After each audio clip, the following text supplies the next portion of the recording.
چلیے ٹھیک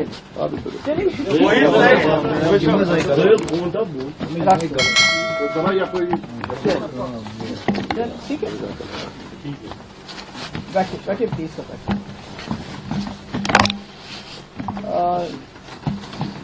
خورشید صاحب اور ہمارے یہاں ڈسٹرکٹ پریزیڈنٹ ہیں اور بھی قیوم صاحب ہیں, باقی بھی یہاں ہمارے اسپوکس پرسنس ہیں, سینئر لیڈر ہیں, خاص کر ہم اسد ورکر حضرات شاہ اور آمد. آج ہم خاص طور سے جمع یہاں اس لیے ہوئے ہیں کہ جو کل رات کو ہمارے ملک کے جو سابق وزیر اعظم ڈاکٹر منموہن سنگھ جی وفات پا گئے, ان کو یہاں آج ہم خراج عقیدت پیش کرنے کے لیے سب لوگ جمع ہوئے ہیں. میں ڈاکٹر منموہن سنگھ کے صاحب کو بہت سالوں سے نہیں جانتی تھی. میں نے ان کے بارے میں سنا تو بہت تھا, جیسا ابھی خورشید صاحب نے کہا کہ جب پوری دنیا اکنامک کرائسس میں جا رہی تھی تو تب واحد ہندوستان ان ملکوں میں تھا جس پہ وہ اثر اس لیے نہیں ہوا کیونکہ منموہن سنگھ جی اس وقت ہمارے یہاں اس کے نرسمہا راؤ جی کے وقت میں وہ منسٹر تھے, رہے فائنانس منسٹر تھے, اس سے پہلے RBI کے گورنر رہے, تو انہوں نے سارے ملک کو سنبھالا, ہماری اکانومی کو سنبھالا. میرا ذاتی طور سے ڈاکٹر منموہن سنگھ صاحب کو میں تب سے جانتی ہوں کہ جب 2002 میں PDP اور کانگریس کی آپس میں بات چیت چل رہی تھی اور کوئی مسئلہ آگے چل نہیں رہا تھا, کچھ آپس میں بات بن نہیں رہی تھی, تو سونیا جی نے ڈاکٹر منموہن سنگھ کو یہاں بھیجا اور پہلی بار میں نے دیکھا اس شخص کو. میں نے شاید زندگی میں اتنا زیادہ ہمبل, اتنا زیادہ نرم دل, نرم گو انسان کبھی زندگی میں نہیں دیکھا ہے. تو مجھے لگتا ہے کہ اس وقت اس الائنس کو جوڑنے میں, بنانے میں ڈاکٹر منموہن سنگھ کا بہت بڑا ہاتھ رہا ان میں. اور اس کے بعد جو ہمارا ایجنڈا بنا الائنس کا ایجنڈا کانگریس اور PDP کا, اس میں بھی ڈاکٹر منموہن سنگھ کی بہت جو ہے ان کا رول رہا.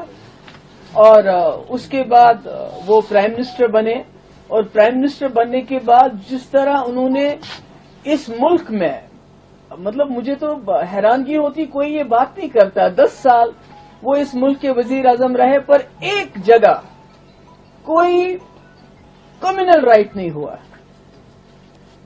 مطلب آج تو کوئی دن ہی نہیں گزرتا جب کہیں نہ کہیں کسی نہ کسی کو لنچ نہ کیا جائے, کسی نہ کسی کشمیری شال والے کو پیٹا نہ جائے, کہیں نہ کہیں کچھ کہیں کوئی مسجد کو توڑ کے نیچے کچھ اور ڈھونڈا نہ جائے. تو مگر وہ دیکھیے وہ 10 سال ایسے رہے کہ کہیں بھی ہمیں فرقہ وارانہ فسادات, کوئی فسادات نہیں ہوئے. یہ ان کی مجھے لگتا ہے سب سے بڑی دین تھی اس ملک کو. اور اس کے علاوہ ڈاکٹر منموہن سنگھ جی وزیر اعظم بنتے ہوئے جو 84 میں رائٹس ہوئے تھے, جس میں ہمارے سردار بھائی, ہماری بہنیں, ہمارے بچے ان رائٹس میں ہلاک ہو گئے, مار دیا گیا ان کو, اور انہوں نے جرأت کر کے معافی مانگ لی. کون مانگتا ہے معافی؟ یہاں تو بہت 84 کے بعد بہت سارے دنگے ہوئے, بہت سارے لوگ مارے گئے.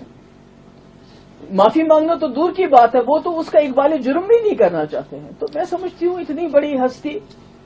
اور اس کے بعد آپ دیکھ لیجئے آدھار کارڈ سے لے کے نیوکلیر ڈیل تک کس نے کرایا؟